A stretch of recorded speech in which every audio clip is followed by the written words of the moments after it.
Welcome to the top 10 audit finding session, and hopefully we'll give some of you also some solutions. We're actually surprised there are so many people here with the IT 28 session down the hall, so this is your chance. If you think you're in the wrong place, you could go to that one.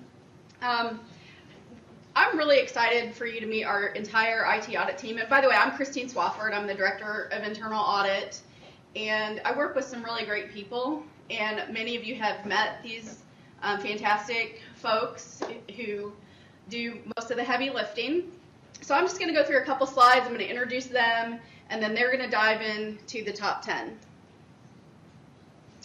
So today we have 3 learning objectives. Basically, the first 2 you probably really don't care about. It's about identifying audit issues, and sometimes you'll refer to those as findings. I like the word issues. It's a nicer word, but they're findings too. Elements of an audit issue, and then of course the top 10, which is what you all really want to talk about. But we want to give you a little bit of background about the audit process too. So key points when we're identifying these, and really I didn't do this, the team did, identified all the top 10 issues. They took all the findings over the past 3 years and just looked at which ones they felt were the most riskiest and then ranked them. So we're going to kind of count down Letterman style. It probably won't be as entertaining, but we're going to do it. And then issues can really change over time. Think about those of you who've been at the university for a really long time. For a long time we didn't even have IT 12.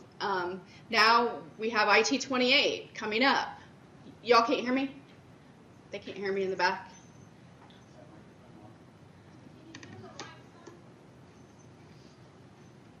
Oh, it wasn't on. I talk loud, so that's better. I'm sorry. Thank you for letting me know that. And basically, times change, technology changes very quickly. So our team has to also change very quickly and rapidly. And we work a lot with the people at UITS to enact the changes that we need to enact and work with that community as well. We use something called a risk assessment and control evaluation matrix. So if you've worked with us, you've heard us talk about the RACE. And basically, we document each risk to the unit. We assess the risk. We document each control that's in place. And then we evaluate, is there a finding? Is there an issue that needs to be addressed, something that needs to be fixed? And work with the unit to help fix anything that needs fixed. We also, too, sometimes there aren't things that need fixed, and we'll just give the unit assurances that things are working as intended. So we're not there to come in and find out things that you're doing wrong. We're there to come out and give you assurances that, okay, these things, you're all doing these things great. Maybe we could tweak a few things in this area. So don't think of us as like the IRS or something like that. We're actually your partners, and we want to collaborate with you and be very transparent with you. Which brings me to my last point here, is that we do desire to collaborate with all of you IT professionals to figure out the best solutions for your units. We work with the people in UITS to do that. And, we're not the experts. We're kind of the go-between. We know what it should be. They tell us what it needs to be, and then we work with you to make it happen. So again, just think of us as we're very transparent, very collaborative, and I'm really looking forward to now introducing my colleagues. So we have Dennis Gillespie. Many of you know Dennis. We're having enjoyed working with him over the past year and a half now, I think. And he's been a great addition to the team. And then Kevin Keogh. Can you stand when I announce your name? Kevin Keogh has been at the university for a while. And I should point out that Kevin and I aren't members of the CIA. It's Certified Internal Auditor, so we're not really part of the CIA. Don't get worried. And then Sarah Nichols, and many of you have worked with Sarah, and Blaine Komisinski. So they'll all be taking part in the discussion today, so hopefully you can now put a name with the face, and you have somebody you can call if you have a question. So give it to Dennis. Thank you. Thanks, Chris. All right, well, I'm surprised to see so many people here. We know we were going to have a drawing for a free audit, but we knew there wouldn't be a room big enough in the union to hold everybody. So, you're here. So at the end of this, you may be lucky. So as we go through each one of these 10 audit findings, we're going to actually look at these 4 things so they give you an idea of the elements of a finding. So we're going to look at the condition that when we come across in the department, what was the actual problem that we've found or discovered. We're going to look at the criteria, and this is usually, we audit against policy and best practice. So we'll also make reference to what policy that we use to audit, and also if there's a best practice associated with it. We'll also look at risk. What's the actual risk if we have this finding? What can or what did happen? And then we'll look at the solution and action plans. What departments have done to prevent or correct the problem that we've discovered. So just a couple things about the presentation. So when we get into the action plans, these are things that really come from the enterprise or from the departments. These are not internal audit recommendations. We try to avoid recommendations. Again, we audit against policy. These are things that you've all actually done to correct some findings that have happened out in the university. Now you may ask, Dennis, now if I just fix these 10 things, I'm going to get a green report, right? That's what I hear. I mean, this is like a class. This is like a study session before class, and you're hoping the teacher gives you all the correct answers. So it doesn't really work that way. There's a lot of other things that we're going to be looking at, and also since we are risk-based, one department may have certain risks than another. So just going through these 10 things, if you get these corrected, but it's a good start. And then hopefully this is an exchange of information, that if you see things that you've done in your department to correct a particular situation, we want to hear about it today. Share and get information across from one department to the other. So we're going to jump into number 10 right off the bat, and that's really the patch management procedures are lacking. So we're going to come up that way. Okay. Otherwise, I'd have to talk on that side. Thanks. So some of the things that have currently happened in this particular finding, Blaine has worked on a couple of audits recently that have had this finding. He's going to kind of give you some examples. So Blaine? So one example we've seen was a smaller IT shop with one person. He had 65 workstations and one server. He implemented a manual process, but he got to each machine on an annual basis. So he only touched it once a year, which we can all agree is probably not the most appropriate time frame. Another group that we've seen had a little bit bigger of an IT shop. They had 52 servers to support, 450 desktops, including laptops, computers, laptops, desktops. And they were using a tool, Shavlik, but their process was on a quarterly basis. So when I got into looking at it, I got there right before that process took place. So what we saw was that some servers were needing 30 patches. There were 4 servers that were being transitioned out and replaced. Well, they had stopped getting support altogether, and those alone had 245 missing patches. And then for all the desktops, there was a total of about 2,600 missing patches across the 450 devices. So even though you have a tool, you still got to do your part to make sure that you're managing these machines. Okay. And of course, you're going to see this has got an ongoing theme in terms of the criteria we're using. IT-12 is the main policy that we look at when doing audits. So this kind of gives you some of the language. I'm not going to read it word for word, but this is some of the language from IT-12 that applies to this particular finding. So the risk, again, this is going to be a common theme: system compromise, data loss, exposure. And then this lists some of the tools and some of the audits that we've come across. And also these are what some of the departments I've already implemented, and some of the tools that are listed here. The one thing that we have done in this past year, we've created a new questionnaire. I see a lot of people have gone through audits in the last year that are here today. We've created a new questionnaire, so we're gathering additional information.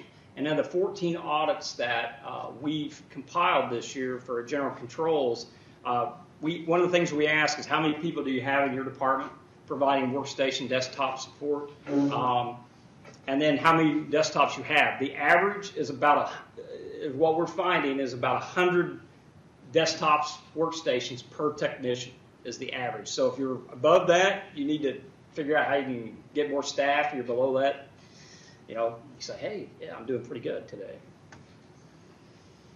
So number 9, so non-IT users with admin rights. Now this is something that in departments, we know this is an issue. You've got a lot of high-level administrators or faculty that may want admin access just to have it, or they may have a real legitimate business need. They travel a lot, they have laptops, that they move around from place to place. So this is something that occurs in a lot of departments. So some of the cause or the condition that we found is it's okay to have this. We're not going to say these people can't have admin rights, but there's no documented reason why the individual needs this access rights and said, I just want it. That's not really a documented need. There's no process in place to educate. So if you do grant admin rights, are you as a department of IT professionals, are you trying to educate these individuals that have admin rights, what their responsibilities are? And then there's a lack of verification of the patches. So once you give someone admin rights, are you following up from time to time to see if the patches are actually being applied? So those are some of the things that we've come across when looking at this in departments in this finding. Again, IT 12, when to limit access to services, only authorized persons. And then again, the principle of least privilege is something else we follow during the audit process. So again, the risk, you've got users out there that basically have the technical knowledge to make sure their devices are patched and protected. So what have departments that we've come across, what have they done for solutions? So some of them have actually created a really nice, there's a couple of departments that have done a really good job of creating user agreements that basically outlines, hey, I'm going to give you these admin rights, but here's your responsibilities. These are the things that you've got to do. They also have set up training sessions and a way to notify these individuals have admin rights of vulnerabilities that are becoming that become noticed to the community. Again, creating a second account without admin rights. So something to do day to day is another tool that people have used. And then scheduling an audit or review of the devices. So from time to time, every 6 months or a year, people with admin rights are saying, hey, bring the devices in. We want to see how you're doing. Are you making sure all the patches are there? So there's a schedule there in terms of they're doing their own kind of internal audit, if you will. And then the easiest thing here is just eliminate admin rights for all non-IT faculty and staff. And as people that have done this can probably say that this has reduced the number of headaches that you have as IT support professionals. So that's number 9. 8 kind of really ties into this, and this is admin accounts that are used for day-to-day activities. So this not only applies to the non-IT people, but also the IT professionals. So you've got the admin rights, and they're doing day-to-day activities. They're reading email, they're browsing the web, whatever, with an admin account. So this is some of the conditions that we find in a number of things. Actually, this came up, I got these percentages here. This was 15% of the audits that we actually come across this finding. So again, IT 12, performing data activities as a non-privileged user, some of the language from it, and again, applying the principle of least privilege. So the risk, pretty obvious here in terms of what those are, increased exposure, system of compromise, and really the solution that most departments have implemented is creating a second local account for their day-to-day activities. Again, that's creating 2 accounts, 2 different passwords. Yeah, there may be some people out there that forget those. They'll probably write them down somewhere, right? So, which we don't encourage from an audit standpoint. But that's the solution that most people have done for this particular audit finding. Okay, number 7 is the physical controls for a server in Relacking. We're going to bring Kevin Kehoe up here. He's worked on this in a number of different places. He's got like 5 pages of notes, so this is where it's really going to get long. So you're going to keep it short, right? Chris was kind enough not to say how long I've been working here, but some of these notes I have will let you know. When we talk about physical security, I have to mention, the movement. We started out with the mainframe, the centralized environment, very secure environment. Also at that time we had a lot of paper, but we went to more of an insecure environment, a distributed environment where we had local area networks. And we had less paper there, but now we have a hybrid where we have what I would call server shacks and some very good data centers, excellent data centers with very high standards, and we're trying to get to a paperless environment. So with physical security, we've seen it the servers used to be in what I would call closets, janitor closets. I see Eric Cousins. I think Eric did a audit where the server was actually in a janitor's closet. So we had that type of a situation. And then we also see when space opened up, servers got moved into these areas. One area I audited was a pretty significant area where they had the servers in the hallway. So, and this data the data on that server was critical data. So you can see the security wasn't up to where it should be. So that's what we're saying here. It's all about the data. If you have critical data, it needs to be secure. And we have the resources within the university to secure that data. I'm currently working on an audit where the server is housed in an old dorm room. It has critical data on these servers. There's a window next to the handle, the door latch, where one could easily go by, crack through the window, and open the door. Obviously, one could say that is not a secure place to be storing your data. So this is what we're talking about here. And this kind of gives you an idea of the kind of things we see and where we would have a finding where we'd want to discuss the options that would be open to you. Thanks, Kim. So again, the risk associated with this, lack of physical controls, theft, unauthorized access, loss of data. So some of the solutions, well, most of you in this room have moved a lot of your servers to virtualized environment, the intelligent infrastructure, and IT28, which we'll talk about here in a little bit.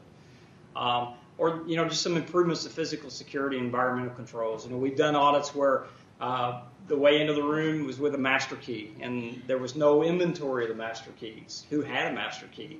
And one of the solutions was they created an inventory and got a handle on who actually had access to a room. So those are some of the solutions that we've seen over the last 3 years for this particular finding. Okay, number 6 is the servers were public-facing IPs without necessity.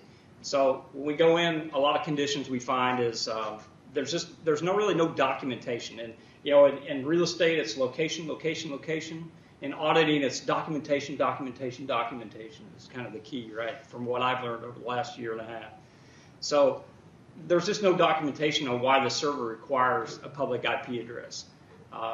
And then maybe the server doesn't perform a service that really requires one. Some of the time we've gone into different departments that, this is a server. Well, it had a public IP address 8 years ago when we brought the server up, and we just never changed it. Some of the things we find. So again, IT12, looking at limiting access to local network address is the criteria we use here. Again, the risk, increased exposure basically by having a public-facing IP. So what have departments done as solutions and action plans? So a lot of it is just a matter of reviewing what the public IP addresses are for all the servers and documenting the reasons for the public IPs. And they've switched, after taking that inventory, a lot of departments say, well, these 5 servers, they really need a private IP, and they'll make that switch as in part of their action plan. So again, this is number 6. 19% of the audits we've done in the last 3 years had this finding. Number 5 is the off-site server backups. They're not properly secured, or they just don't exist. So some of the conditions we find is that you've got departments have a backup, but it's in the same room as a server. It's not really relocated to a secure environment. And then some of these times they actually take the backup off-site, but it's not in a secured location. It may be in the trunk of a car or sitting at their desk. I don't know if we actually found one in the trunk of a car, but you never know. But it may be just in their office someplace. We use a best practice on this is COBIT 4.1. I actually I wrote down what COBIT stands for. I wasn't really sure. It's not, for all you old timers, not COBOL, it's COBIT, right? So only Beth Norzinski gets that joke, I think it is. So control objectives for information and related technology.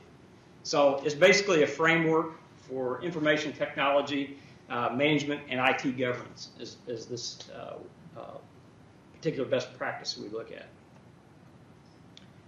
So the risk associated with this is just service interruption. If something did happen to your data center, your server room, and your backups were there, recovering that, it's going to be a little bit difficult for being offsite. Some of the solutions, using a backup service like Tivoli and TSM, that's one solution. There's other tools that people are using. Finding a new location for your backups, and hopefully it's going to be in a secure location. So those are some of the things that we found in number 5, which is 21% of the audits that over the past 3 years. So number 4 is a disaster recovery plan does not exist or is outdated. So some of the conditions we find in this is that you just have a DR plan that's not completed or it's just outdated. One of the things that we talk about, and I say Cinda Half was here, and she's given us some information, and also people in policy security office, is a lot of times I feel that Are You Ready? Doesn't that satisfy my DRP? And the answer is no, that the business continuity is not considered the DRP. Even though there's components in Are You Ready, it needs to really be extended a little bit more of a step-by-step restore of your service or your server is what we're looking for. And then a lot of people is, I've got a DRP, but I've never really tested it. Well, that's one of the other things we look for is have you actually tested the plan? So again, we use another COBIT best practice for this particular finding. The risk, of course, is just service interruption is the big one here, is that if you haven't actually walked through your DRP or have one, it's going to take a little bit longer to bring your services up to date or bring it up. So some of the solutions, just the Department of Evidence said, well, they've just gone out and completed the DRP. One thing that is going to, that the security office has been working on, and we talked to them yesterday, they are going to put a DRP template out on protect.iu.edu. So if you don't have one or would like to look and see what is being used from the enterprise level, you should be able to go out to that site shortly and look at their template. And then making sure that you've got a schedule of when you're going to actually test the DRP. So that's number 4. That was 25% of the audits in the last 3 years. This is going really fast. Anybody want to say anything so we can kind of stretch this out a little bit longer?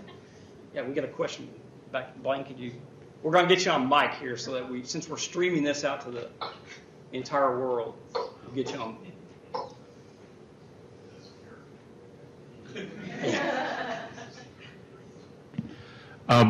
One of the things to note with the IU Ready system is that it shouldn't be the only place where you store your disaster recovery plan. There's no guarantee that IU Ready is going to be available if there is an actual disaster. If one of the data centers goes up or if that service becomes unavailable, make sure you have a plan somewhere else. That whole documentation thing, that's an excellent point.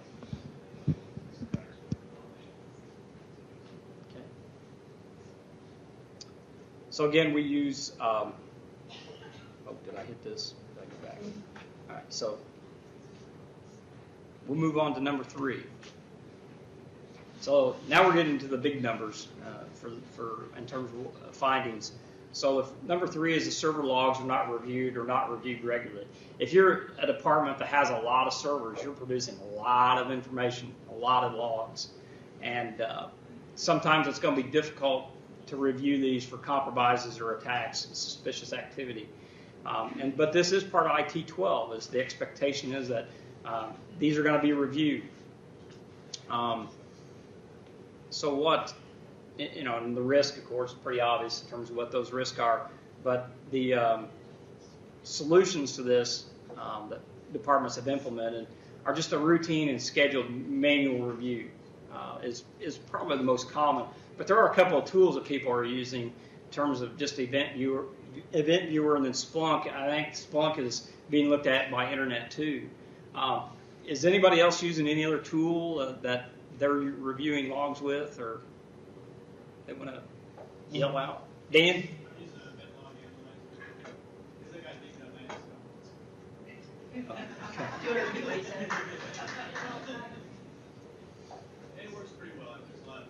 Here, we'll get you a mic so you. Yeah, so we want that recorded, Dan, so that we got that. I've been guilty of violation of the top 3 policies. So, Dan. So I've been using Event Log Analyzer for looking at my logs, and I've been managing to catch quite a few people from China and France and Germany. Got to know the UISO a lot better by shutting them down. Yeah, just a moment to talk a little bit about Splunk and what's going on here with. Sorry, Dennis. Let's start yapping. You've got the floor. I'm Dan Young. You may not know me. I work as part of the enterprise infrastructure team, and I manage the enterprise database administration team. So, making a long story short, I have been pulled into the Internet 2 evaluation of Splunk. So, Internet 2. Those of you who maybe have looked at Splunk as an enterprise log analysis tool are likely very familiar with its cost structure, and that is not an inexpensive tool by any stretch of the imagination. That's a common theme that is heard from university to university, and so Internet 2 has become involved, and they're looking for ways to basically work preferred licensing agreements for higher ed institutions. And so currently, we, Indiana, are in the middle of working with Internet 2 and Splunk in what's called the service validation phase. So we are working with Splunk really, and we have installed it here in-house as a proof of concept. It's a time-limited trial to really get a feel for the capabilities of the tool and what it might bring to the table. We too, even on the enterprise side, we get dinged for certainly this one as well. So it's something that senior management is aware of, and we're looking for opportunities to bring some technology in-house that may help to work through some of these items. So if you are as a departmental customer, sort of like Dan or anyone else, have some very specific interest in this type of log analysis, please, track me down, and I'm more than happy to share what we know, and we're happy to make you part of this evaluation that we're doing. We've got about a month and a half left on it, so at least we'll get some sense how this might work in a grander scale, and not just necessarily for UITS type of needs, but for all departmental folks. Thanks, Dan. That's great information. Anyone else?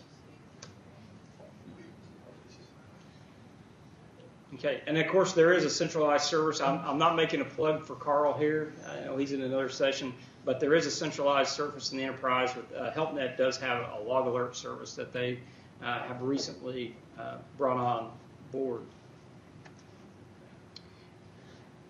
And for server logs, 29% of the audits that we've done in the last 3 years have this finding. So number 2 is really scans for critical data are not occurring. The one thing that we go into and look at a department is, do the IT professionals have, or the department as a whole, have an understanding of knowing where their critical data is stored and who's accessing that critical data. One of the tools that we look at to see is Identity Finder. Is it being used on desktops? Again, IT 12 is our criteria here that we look at. But just basically the risk here is we got unauthorized access to our critical data, or it's unsecure. So the real key is when we go in and look at the department is, do the IT professionals, do the department administration know the classification of their institutional data, and who has access for that? So we get kind of an assessment there. Are you running Identity Finder scans? I know that we have an ongoing audit box right now. They are looking at some other tools to see if to be a complement or an improvement on Identity Finder. that's kind of still an ongoing process. But that's one audit that we're participated in to see if there's going to be other tools available to help you out in terms of scanning for critical data. And for this, 31% of the audits in the last 3 years had this particular one. Dan, was that you on this one? Just checking, you said your top 3.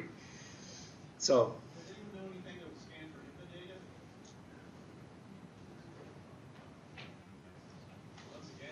data? Viewers at home, does anyone have anything that would scan for HIPAA data, like Identity Finder, but for HIPAA?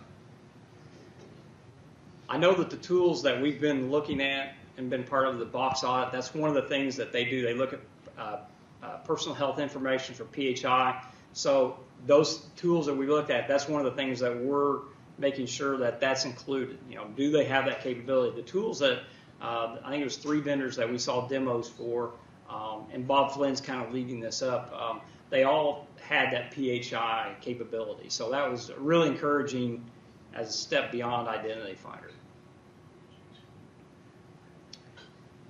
So the number one finding that we come across for the last 3 years are the vulnerability scans are not occurring on servers. And Sarah Nichols is going to come up and talk to you about a couple of the audits that she's recently done that this has been a condition. So, Sarah?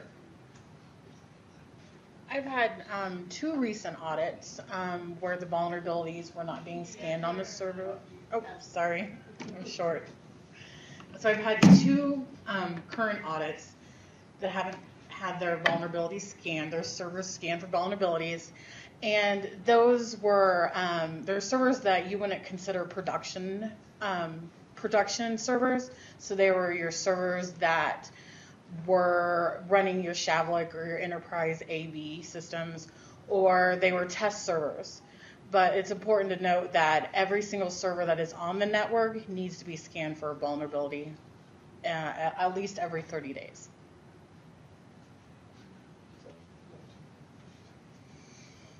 Okay, thanks, Sarah. So again, IT12, I'm using this as scanning computers for vulnerabilities. You know, the risk that we've talked about ongoing for the day. Solutions, just making sure it's regularly scanned with some scanner, whether it's the UISO scanners or something that you've purchased or used within the departments. And then a plan to actually address these in a timely manner. But it gets busy out there in departments, and sometimes you'll run the scans. Maybe it's a little bit a time goes by before you can actually address these, and those are the things that we look at in audit. But some people that address this in action plans have actually put together a schedule that meets policy. And so for this particular number one was 40% of the audits that we've come across last 3 years had this finding. So that's a significant number. And we do have a little bit of information that, thanks for Senator for bringing this up. The IU Ready plans are actually on non-IU servers. So, there's a little bit of protection redundancy there to access those in times of disaster. So what's going to change moving forward from here? So this is the list for the last 3 years. Where do we see this? Where's this heading? How's this list going to look different? Well, it kind of all starts with IT28. So as more and more servers, and as you put together your plans, and as you start to implement those plans to migrate in accordance to what IT28 lays out, we're going to see less and less servers out in the fields, probably a lot less server rooms, data centers. Now, for the departments that still have a good research component, you're probably still going to have some of those, possibly having those servers. You'll still have to address that. But IT28, as moving more things to virtualize, we're going to see these top 10 change somewhat, because you saw a lot of these dealt with servers. Not that you still got to protect the servers in a lot of ways. It's physically location is going to change. And then the one that in auditing, and I know Eric and we've had a lot of discussions of this with the policy office, is the mobile device IT 12.1. And the last portion of this goes into effect December 31st of this year. So how does that impact IT professionals and departments? This is something that we're working with policy and security and talking to them about how we're going to actually audit this. But we can see that this is probably going to appear more and more on some of our audit findings over the next few years. We're also going to be doing a lot more application audits. We've started a couple of pilots, but we're looking more and more at applications that are developed within departments, even on the enterprise level. So you can see that this list is probably going to change in terms of adding some of those. But I think the real key here is that all the roles are working together. So we've got, enterprise, U.S. Security Office, Policy Office. We've got the departmental IT professionals, internal audit. We all kind of play a role into this. We attack it a little bit different, but we're all in the game trying to protect the university's resources. And that's kind of, the way we attack. We're not here to do, gotcha audits. We're here to help you solve issues.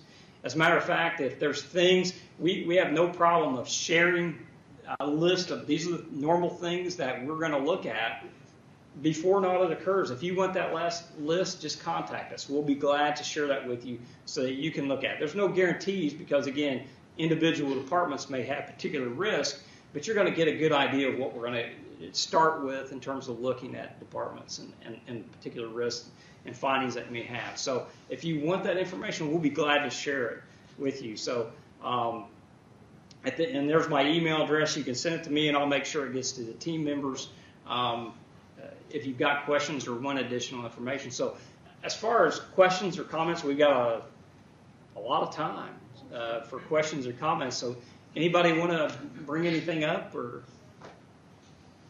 yep, down front.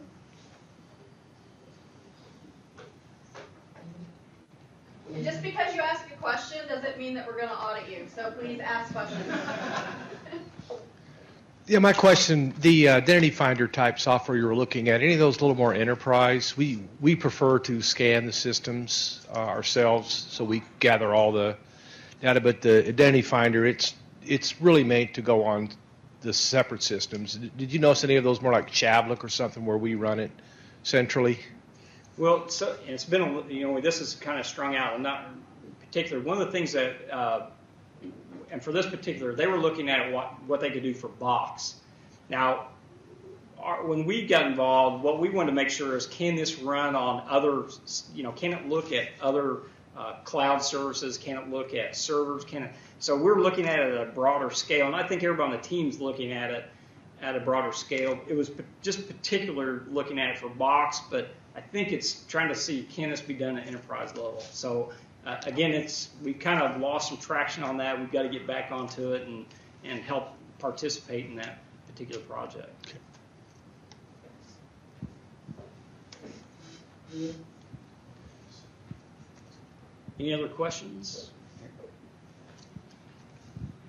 Yeah, I'd like to see some sort of self-audit online. I could go in, or my team and I can go in and spend some time and go through it, and and all the good sense of IT28, that gets us a lot more ready for all kinds of things happening. So that's a good point, Chip. One of the things we've talked about is getting back on our website and getting some sort of self-audit. Any tools that we have right now that will help you, we'll be glad to share those with you in terms of our questionnaire. But that's definitely one thing that we would like to include on our website and get back to providing that information, keeping it updated.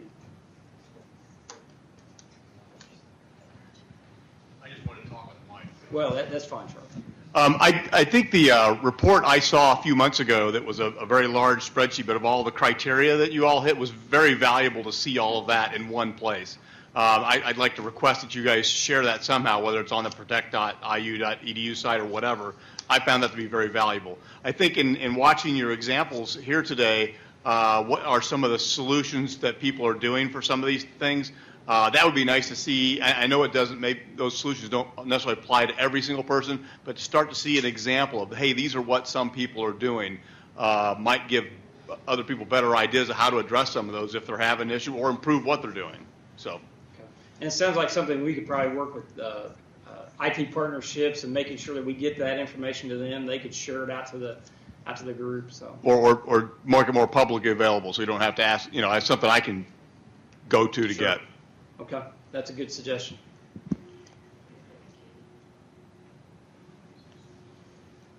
Any other questions or comments? Okay, with that, we got one.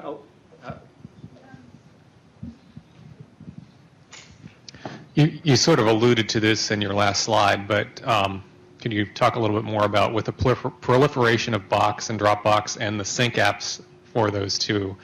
I'm worried that we're going to see a lot of people syncing institutional data from Box to not only their desktop in their office, but also their laptop, their phone, their iPad, their fridge, whatever's coming next. How do we attack that problem? That's a really good question. Maybe, I don't know, maybe policy want us to address that? I mean, we just audit the policy, right?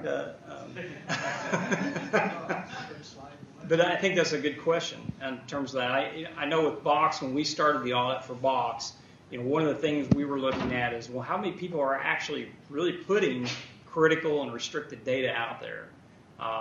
And we're still working on trying to find out that population.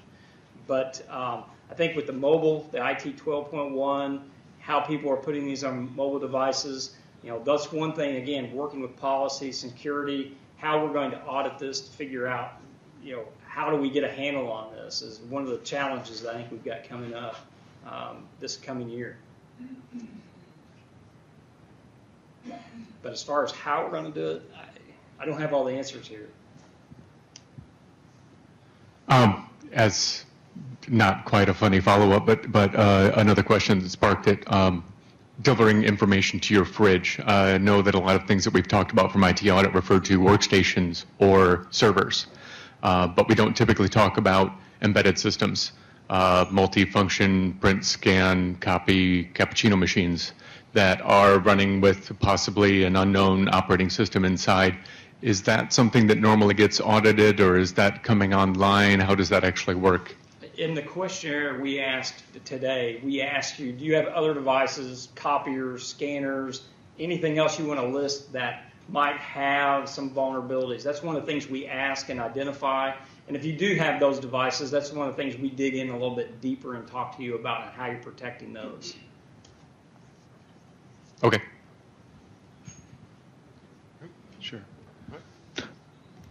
Steve Fadash from the IU Northwest Campus. Just want to chime in what I heard. On the Northwest Campus, we have 120 security cameras, 160 wireless access points, 300 or 400 printers, and just like my colleague here mentioned, different operating systems, web interfaces, and a variety of access point or access into that system. So they're possibly ticking time bombs there.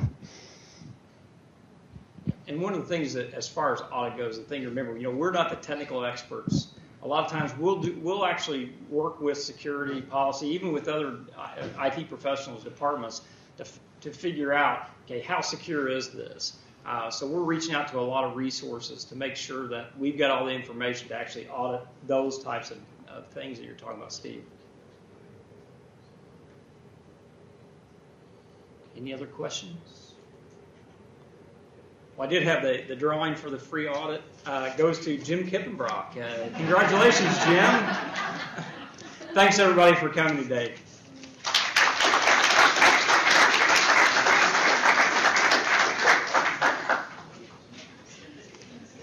Jim, you want to come up here and get your coupon? Anybody else want it? I'm selling it. It's free.